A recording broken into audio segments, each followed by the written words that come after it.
everybody and welcome back to my English literature lessons. I'm particularly happy to talk about two of my favorite authors in this video and the following one. I'm talking about Charlotte Brontë in this video and her sister Emily Brontë in the next one, in the following one. So let's start with Charlotte Brontë. She was born in 1816, Yorkshire, in England, and she was born in Thornton, but she spent then most of her youth, of her life actually, in Haworth, and they are both places of pilgrimage today as well for literature lovers as we are. So Charlotte is often defined as the eldest of three sisters.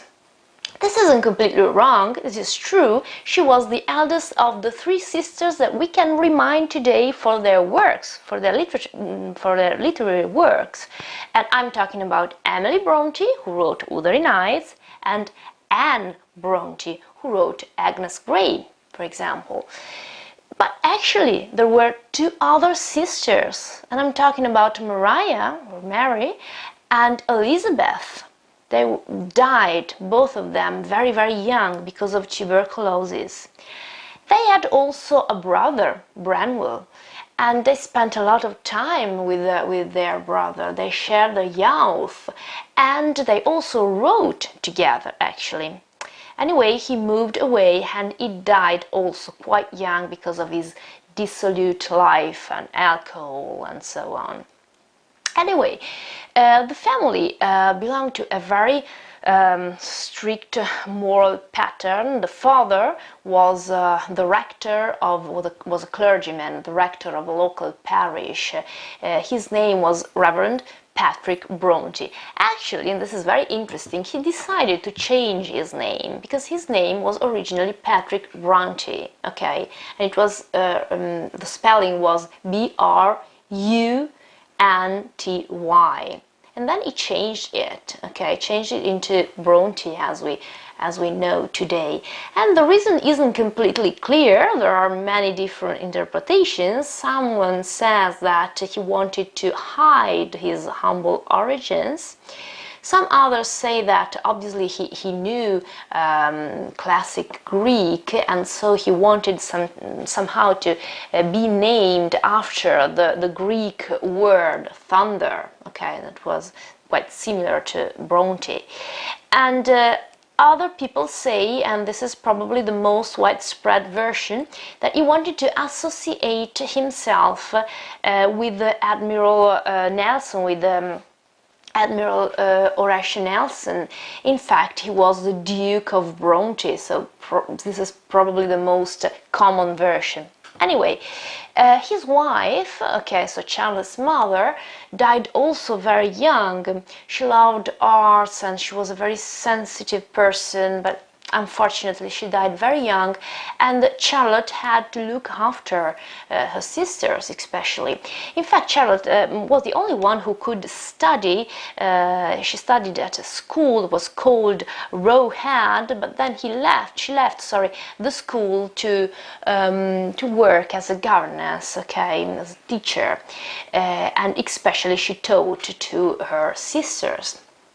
Now, the children anyway, so the three sisters, Charlotte, Emily and Anne, and the brother Branwell, lived together and spent together a large part of their youth, and they wrote together. They wrote some cycles of stories concerning a sort of a imaginary world, okay? So Charlotte and Branwell wrote about this imaginary world that was called Angria, while Anne and Emily wrote about another imaginary world that was called Gordel.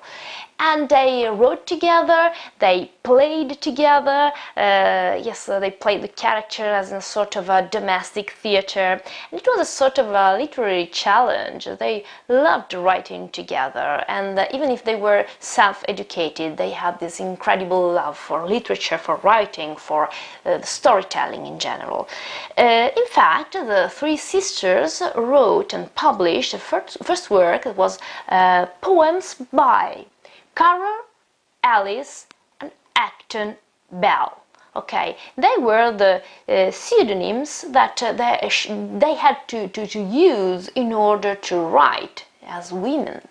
They didn't belong to a very intellectual or noble environment, so it was very, very difficult for them to be published and to be considered as women. Humble origins and self-education was extremely difficult for them. They had to travel a lot, they studied other languages, studied French and German, they lived in Belgium, they really had to struggle to be recognized, and at the end of the day they had to use these pseudonyms in order to be actually published. So even today we can find these pseudonyms on their works. So Cara for Charlotte, the first letter of the name the C, and then Alice for Emily, first letter E, and Acton for Anne, first letter A, obviously Belle. Belle, first letter B, okay, as in Bronte.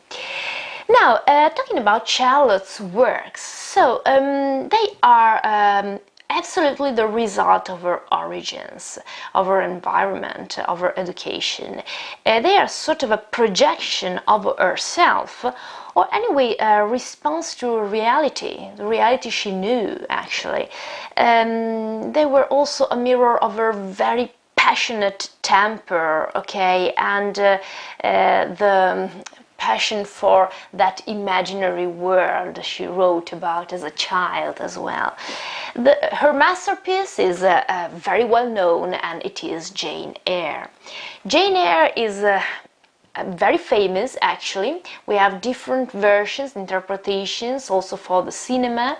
There are movies, and most of the times the interpretation is extremely two-dimensional. It's very flat, and it's completely wrong, because the depth of this work is very, very fascinating, and there are so many symbols and interpretations that are even more important than the love story, which is absolutely beautiful anyway, and very passionate and very interesting to read anyway.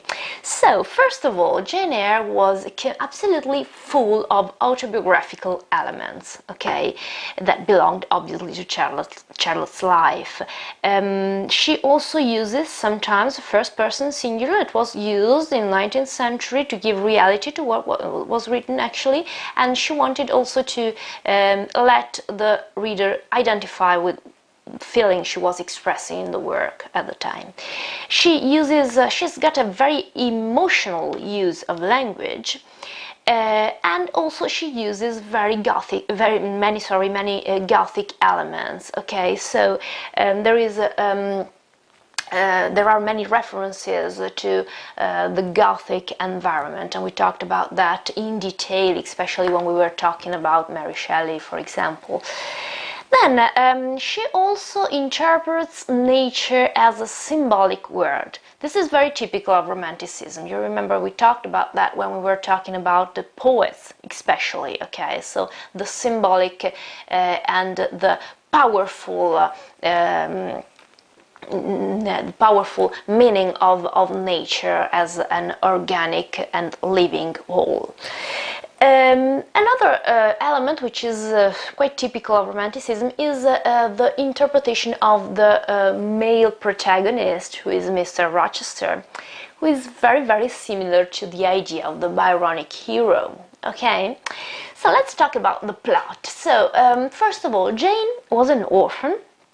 She was an orphan, and she had to live with her aunt, who was extremely cruel, and then she had to study and to stay in a sort of a school, a sort of an institution that was absolutely hideous, and also where children were, especially some children, were absolutely mistreated, and she had to suffer from that ill treatment. This is all very, very typical of this time. Let's think about Dickens, for example. He talked about orphans, he talked about children who were mistreated, he talked about this hygiene school. So this is not a completely new theme, actually. But we have to pay attention to one element. In this school there was a terrible illness, and Jane loses her best friend, her only friend, probably Helen. This is obviously connected to an autobiographical element, and especially I'm talking about the death of the two sisters because of this disease. Okay, so it was obviously a strong criticism, and it was also quite realistic and connected with reality, and with the real, and also with the terrible side of the world that she had to experience in her life. So this is also quite autobiographical. Another autobiographical part is that Jane, she becomes a governess, okay, a teacher, exactly as Charlotte, okay, as Charlotte did. And she went to work for Mr. Rochester in his mansion, in his castle that was Thornfield, and it was extremely Gothic, okay, in the appearance, and it was quite empty, desolated, with strange sounds and a laugh that came from the tower. So it was absolutely mysterious at first, especially, and quite typical as a Gothic element, actually. Mr. Rochester himself was extremely mysterious, and he was very fascinating also, but Charlotte repeats that he wasn't beautiful, okay, that he wasn't beautiful at all. So he was handsome, or better, he was fascinating, and he was magnetic somehow, and there was this attraction. We can feel this attraction, okay, towards him, even if he isn't beautiful and he isn't good, okay, at first, completely good, okay, from a moral and ethic perspective. In fact, he's also the symbol of sin, okay, but sin, not a sin as an existential sin, okay, but sin as a wrong behavior, and a wrong behavior can be redeemed. Okay, the symbol of his sin, okay, of Mr. Rochester's sin, was also the reason why Jane was called there, because she had to be the teacher of Mr. Rochester's daughter, Adele, okay. Her mother was a French dancer, so she was a sort of she was something completely different and completely unacceptable, probably, for the morality of English society at the time, for Jane's morality, for Charlotte's morality too, probably. And Adele was this sort of an elf, okay. She was always dancing and singing. She was quite superficial, full of life, very spoiled, and Jane finds out anyway a way to connect, okay, a way to accept, a way to respect, to love her, okay. Even if she is obviously the representation of Mr. Rochester's faults, we can say so, or mistakes or sins, if we can define them like that. Jane, on the other side, is the symbol of purity. She is the symbol of humbleness. She's the symbol of charity, of the so-called pietas, which is a Latin word, okay, that means all of them together, okay, purity, humbleness, and charity, and even much more than that. She was stronger than sin, stronger than money, stronger than aristocracy, stronger than arrogance, okay, and her humbleness could even, in a silent way, could even prevail, okay, on these elements. In fact, Mr. Rochester and Jane, they fall in love and they decide to get married. And when they're about, actually, during the marriage, actually, Jane discovers a terrible truth that Mr. Rochester is already married, and the laughs that she could hear, okay, from the tower belonged to his wife, Bertha Mason. But the point is that she is completely mad. And here is the concept of madness as a sort of a symbol, okay, of a transfiguration of humanity. Bertha doesn't have the features of a human being, of a woman anymore, okay. She's described and she's considered as a beast, okay. And Mr. Rochester kept her there in the tower with another very gothic and also a little grotesque character to look after her, and she was Grace Poole, okay. And he kept his wife, so-called wife, there in order to protect her, okay. But somehow he couldn't consider himself married anymore, obviously. Now, Bertha is an important and controversial element also.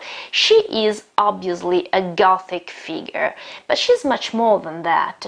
She's a sort of a doppelganger, okay? She's a sort of an opposite figure, okay, compared to Jane, okay. Jane is temperance, and she is balance, she is humbleness, as we said before, she's purity, she's charity. On the other side, Bertha is this sort of beast, okay, that could only feel her instincts, and her instincts are quite violent, okay. So she is a sort of a condemned, okay, she was the result, okay, of Mr. Rochester's sin, of Mr. Rochester's mistake. She's the living proof of those faults. In fact, when he decided or had to marry her, that marriage was only decided because of money, and not it wasn't for love or anything. And now or Charlotte emphasizes, also Mr. Rochester emphasizes, that the problem, this madness, okay, was caused by a genetic reason. But at the same time, the marriage itself seems to be the final cause of this madness, and this is because what this marriage represented, okay. So it was something else, something completely opposite to the values of love, of respect, that could actually be the most important part of a marriage, actually. So she is absolutely opposite to Jane, and she is somehow a sort also of a mirror, okay, a sort of a mirror that transforms, and on one side you have the human being, the best part of the human being, on the other side you have the worst side of human being. It doesn't have a sort of a satanic meaning. It often happens when talking about madness during the 19th century, for example. In this case, it doesn't appear at all. It is just a sort of a human degeneration, we can say so. Now, obviously Jane can't accept to marry Rochester, even if he says that he isn't actually, he's like a widow, but it's much worse than that, because he has this wife, this woman there, but he isn't actually married anymore, because she isn't a human being anymore. But Jane can't accept this. She feels betrayed, she's angry, she's desperate, and so she decides to escape, to run away. She almost dies, and she starves. this is also something that reminds us of Dickens, David Copperfield, for example, the Pickwick's novel as well. And she is saved by St. John Rivers. Actually, the correct pronunciation should be St. John Rivers, and his sisters. He saves Jane. He's a clergyman. He is absolutely, he's a very good man, and his morals are absolutely extraordinary.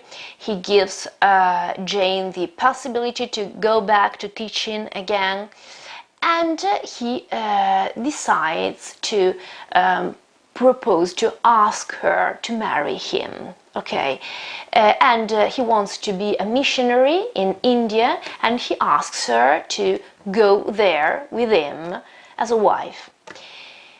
Now, here we could even think that this situation could be perfect for Jane. Okay, so she was so good, she was so humble, she wanted to help others, so having a missionary as a husband could be perfect actually, but it isn't.